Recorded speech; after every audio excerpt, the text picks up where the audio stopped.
চলমান বিভিন্ন সহিংসতা ও নাশকতার প্রেক্ষাপটের কারণে দেশের সব বিমানবন্দরে বিশেষ সতর্কতার নির্দেশ দিয়েছে বেসামরিক বিমান চলাচল কর্তৃপক্ষ। রাজধানী সূত্রাপুরের কাঠের পুল এলাকায় মালঞ্চ পরিবহনের একটি বাসে আগুন দিয়েছে দুর্বৃত্তরা। সন্ধ্যা 6টার দিকে ঘটনা ঘটে।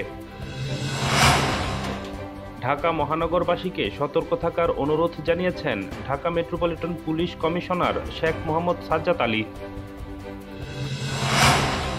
কার্যক্রম নিষিদ্ধ আওয়ামী লীগের ডাকা 13 নভেম্বরের লকডাউন কর্মসূচি ঘিরে যে কোনো ধরনের নাশকতা ঠেকাতে সতর্ক অবস্থানে রয়েছে রেলওয়ে সংশ্লিষ্টরা। জুলাই গণ অভ্যুত্থানের পর নিয়োগ পাওয়া হাইকোর্টের 22 অতিরিক্ত বিচারপতিকে স্থায়ী বিচারপতি হিসেবে নিয়োগ দিয়েছে সরকার।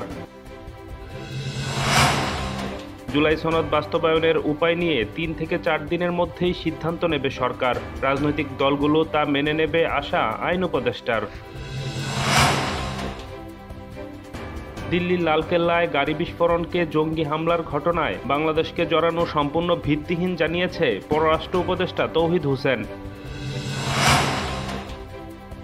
সুযোগ পেলে জোটবদ্ধ নির্বাচন করতে আগ্রহী বলে জানিয়েছে জাতীয় পার্টির মহাসচিব শামীম হায়দার পাটোয়ারি। বিবিসি বাংলাকে তিনি কথা বলেন।